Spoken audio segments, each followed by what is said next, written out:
Ценообразование и продажи. Шуны иштеп чыктык. Так, алгоритм. Мына. Так, так,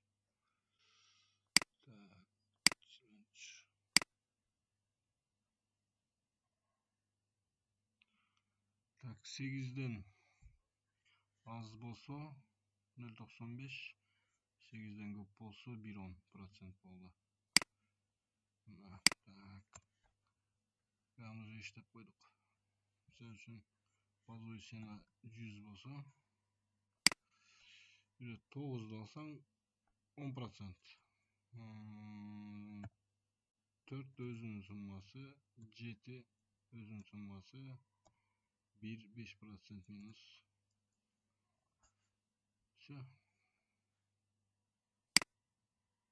Эми аракет кылабыз башкаларын чечкенге, иншалла.